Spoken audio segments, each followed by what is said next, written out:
Welcome back to part 2 of this Monster Sport kit, which is where we're going to try and get all of this stuff off this. What even is this? This isn't even a screw anymore. State of that. So what we've resorted to doing is I've tested to see if this can get cut. We don't actually need this bumper, as it turns out. It's absolutely battered anyway. So we're literally just going to cut these pieces off the bottom of the bumper, because even if it did get used again, it wouldn't have a rear piece on it. So yeah, slice that out. And happy days. You can see how rotten this thing is. That should be a little metal bracket that goes across here, and it's literally just crumbled away instantly. Not great. It's either come off a Welsh rally car or a car that's done 250,000 miles or something ridiculous. And after quite a while of cutting and sawing, they're all free on this side. 1, 2, 3 and 4, just literally by cutting them all away. These have been freed off on the side. They were actually already free. I didn't notice that. So now I'll flip it over and check what's on the front. There should be nothing, but there is some sticky foam down there. I don't know if you can even see. You can just about see it there. So I'll pop that out with a screwdriver and she should be free. And now it's time to assess the condition of this whole rear piece. Now that it's off, we can get a proper look at it. The sticker's still in decent condition. There's no cracks or anything in it. It just wants a good old prep, really. It's scratched up on the corners, just pretty standard stuff, I'd say. Bit of lacquer peel and stuff, but we'll take it back all the way to the red. Get rid of all that nasty old lacquer and see where we're at. So like in the previous video, I'll probably skip out most of the actual initial prep, but I'm going to start with 240s on the bottom bit here and then go up to 320s on the front face here, and then just kind of blend it in and give it a bit of a skin fade. But again, as I said, it's immensely boring doing this. I'll be careful to avoid this. I'll get masked out for priming and I'll go around it with a nice soft sanding sponge just to take the top layer of lacquer off around that, and we should be good to go with some primer in this video as well. Preps up nice and easy with the 240s and the 320s. Use the sponge in the sensitive areas. All I've got to do is mask that little bit off, and then she's absolutely good to go, and give it a quick dust off. Then we'll see what it looks like in primer.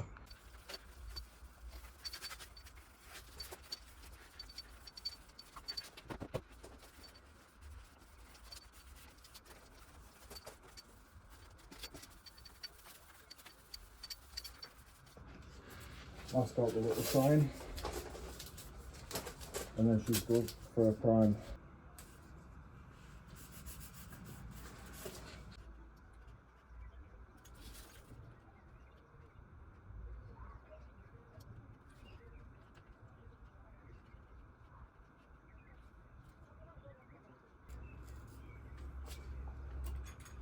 Prime time, let's have it.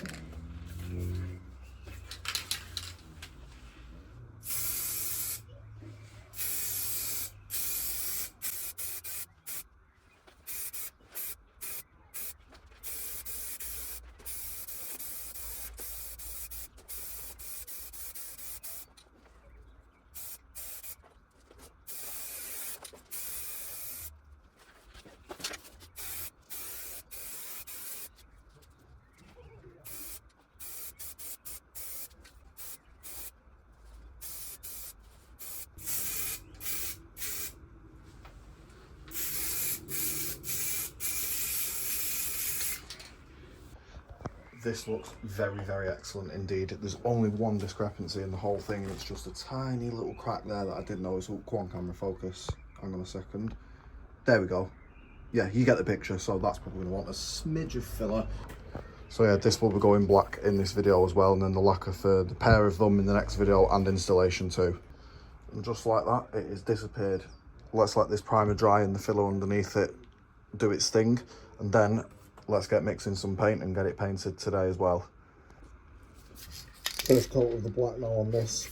Not much left in this can. I'm going to bed it off, see how far it goes for one coat, and yeah, we'll see how it goes.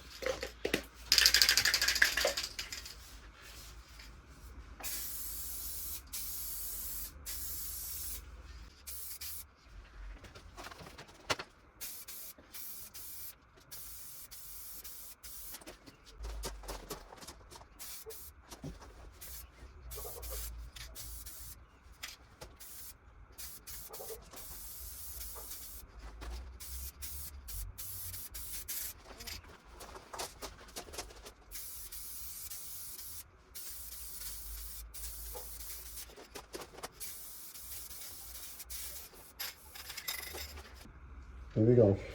First proper coverage.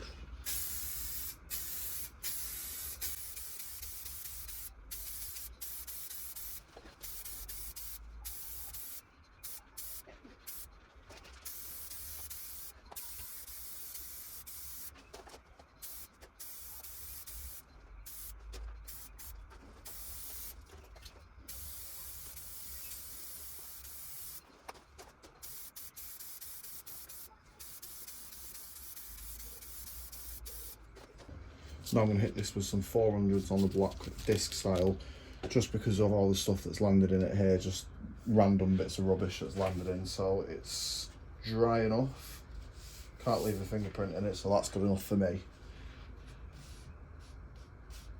I'm going so very light over this as well.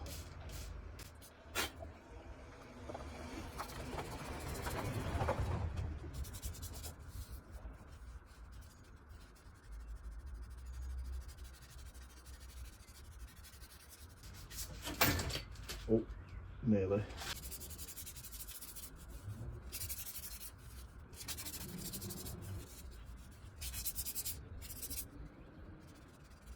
And there we go, I think that'll do just nicely. We'll be able to just blend that in, and yeah, should be a job well done. The sun's come out and started shining on it straight away, so that's a good sign. I'm going to take it to start now.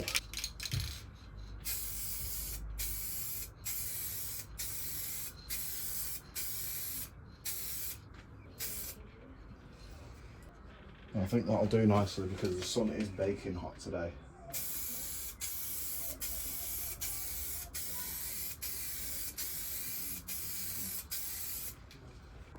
If anyone's wondering if there's going to be a little misty bit around here, then yes, there probably will be. Nothing a bit of teacup can't sort out after 24 to 48 hours of it curing and drying, and plus that'll be stood for this amount of time anyway because they need to get lacquered at the same time. And there we go, that's the end of the day for me, and that's these two put back to sleep for a day all together, looking nice. I didn't bother painting the bash plate, I don't know if I mentioned that in the last video, but yeah, all rubbish is removed. It looks very nice. So next video on these will be lacquering these two and installing them on the car, so stay tuned for that. Let me know if you like this one as well, so I made another one, I decided to anyway. And then part 3, 4, 5, God knows whatever, we'll be sorting out these. So yeah, stick around for that. Thanks for watching, take care of yourselves, and I'll see you again shortly.